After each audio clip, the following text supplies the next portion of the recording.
हनुमान। जय बाबा नीम करौली जी की। बाबा जी के चरणों में हम सबका कोटि कोटि प्रणाम। आइए जानते हैं बाबा जी का अलौकिक चमत्कारिक प्रसंग। श्री जमुना दत्त पांडे बाबा के अनन्य भक्त थे। वे लखनऊ में रहते थे। एक दिन वह शाम को अपने मित्रों के साथ टहल रही थी। उसी समय उनके एक मित्र ने बताया कि बाबा एक जघन्य अपराध में बरेली जेल में कैद हैं। यह सुनते ही पांडे जी को सा लगा। वे बहुत घबराए हुए बेचैन से घर पहुंचे।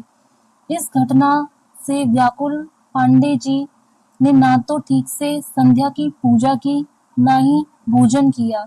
घर वालों ने जब देखा कि पांडे जी भोजन भी ठीक से नहीं किया, ना ही किसी चीज में मन लग रहा है, बेचैन से दिखाई दे रही हैं, तो घर वालों ने पूछा, क्या हुआ है आपको?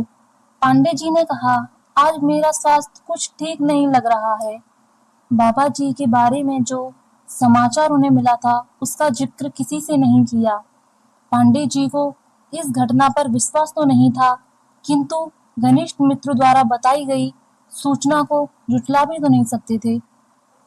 वे बेचैन थे, नींद नहीं आ रही थी और रात भर चारपाई पर पड़े पड़े करवट बदल रहे थे, गहरी सांस छोड़ रहे थे। फिर वह जाप करने लगे। जाप करने पर भी मन अशांत बना रहा। लाख प्रयास करने से भी चैन नहीं मिल रहा था। धड़कन बढ़ती जा रही थी। मन बेचैन सा था।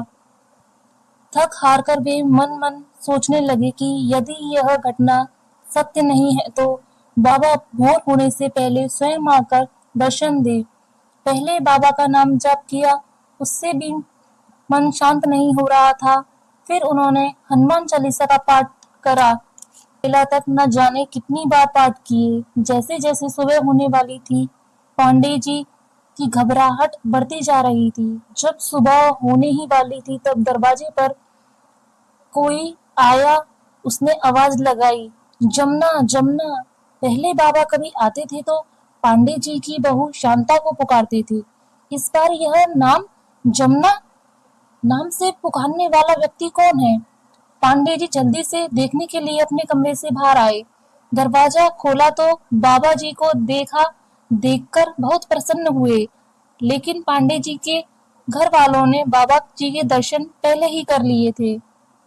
पांडे जी के भावपूर्ण आंसुओं से बाबा जी के चरण भीग गए। बाबा जी उन्हें उठ उठ कह रहे थे, पर वह पांडे जी बाबा जी के चरणों से लिपटे रहे। बाबा जी के साथ आए एक भक्त ने बताया कि महाराज जी तो कानपुर जा रहे थे। बीच रास्ते में ही महाराज जी ने गाड़ी रुकवाई और बोले, चलो पांडे जी के घर चलते हैं, वहां जाकर शांता के भजन सुनते हैं। परंतु महाराज जी पांडे जी के घर कुछ समय तक ही रुके, चाय पी और भजन सुने और वह वहां से चले गए।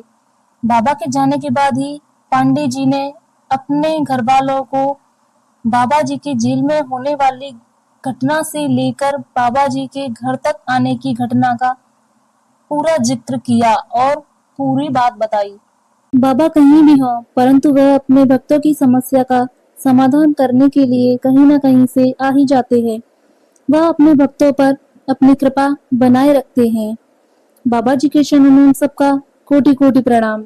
बाबा जी के ऐसे ही अलौकिक चमत्कारिक प्रसंगों से जुड़ने के लिए अपने चैनल राम राम नीम करौली बाबा जी से जुड़े रहें। सीताराम हनुमान।